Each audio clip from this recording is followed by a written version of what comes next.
And welcome to the Note Buyers Academy. I believe that this is going to be the best academy that we've ever had. My goal is that you close a deal within the next 90 days. So when you make an offer, you want to always include your purchase price, an exact description of what you're buying. You want to include the date of the first payment to you. That's very important. Okay, and remember what I said yesterday, that if you're buying in, say, November, remember to add in those extra payments that they're collecting. Add that into the purchase price to show, hey, I'm going to give you $50,000, but you're also collecting 3 more payments of $500, so you're going to get a total of $51,500. Use that. Every bit counts. Okay?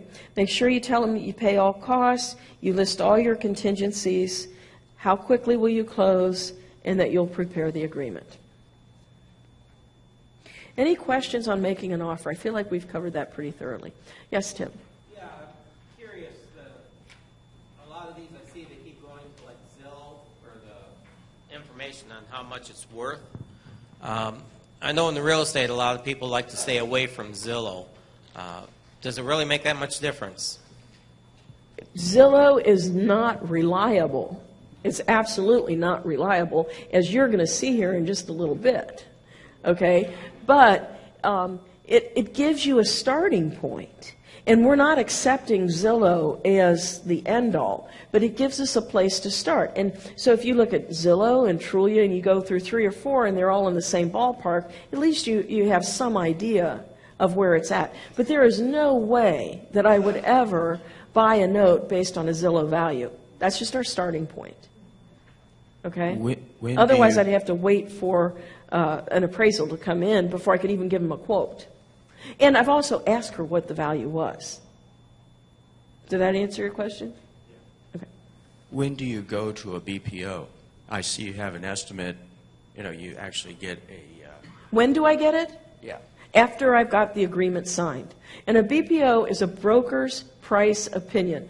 And that is typically a real estate broker that is giving you an opinion. Honestly, what I really ask for nowadays is a drive-by appraisal. I think it's called a 2105, if I'm not mistaken. But it's a drive-by appraisal. And typically they cost about $300. I just paid $600 for a drive-by in Texas. That was highway robbery for a drive-by appraisal. So what I discovered was I was using BPOs all the time. And normally you could get a BPO for $75, so it was cheaper. But all of a sudden, the BPOs started coming in, and they were charging me as much as a drive-by, and I'm going, why am I going to use a BPO when I could get a regular appraiser to give me a real opinion on it? And so I just went back to doing the drive-bys. But you don't want to order an appraisal until you have it under contract. You never incur any expenses until you have that deal under contract, and then you move forward. If you have a BPO, realtor or broker that can do that and will do it cheaply for you, would you still be comfortable in going with the BPO versus the... Yeah, I don't have anything against a BPO at all. Right. That's not what I was saying. It's just that if they're charging me an arm and a leg, why not get a full-blown appraisal or a drive-by appraisal? But no, I have used BPOs on many of my deals. It's just they tended to get... to raise their price. But on the appraisers, I'll tell you what, in the last 3 months, it's hard to get an appraisal. They are so busy. I mean, I've never seen anything like this in my 30 years. It can take a month to get an appraisal back. And I would call 3 or 4 or 5 different ones trying to see who can get it done in a reasonable amount of time. I was actually even thinking about telling people I need 45 days to close just because of that appraisal, getting it back. And their prices have gone up. But if you call around, you can find somebody, a lot of times you'll find someone who's not as busy. Tom? Have you found that some of these appraisers are coming out like Columbus to come down to appraise property in Cincinnati? I have not had that happen. Have you had that happen?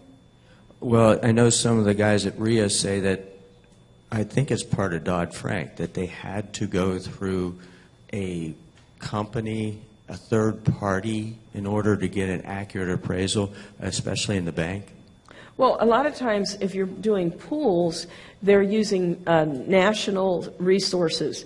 I actually used one a little bit ago, about a month ago, on a property, and I don't even remember the name of the company that I called. It was a referral. And so that might be what that was. That they were finding that people coming down for Columbus would come into, say, Madeira in Cincinnati, which is part Indian Hill and part Madeira, and they would just kind of appraise it one way, but a local appraiser would have appraised it totally different. Right. I will tell you that normally, here's what happened I normally try to get a local appraiser. I want first of all, I don't want them to charge me an arm and a leg. And so I'm trying to find whoever's close enough that, it's 10, 15 minutes away, so that then they're more apt to get it done quickly and they won't charge me as much. What makes the academy are the people who come.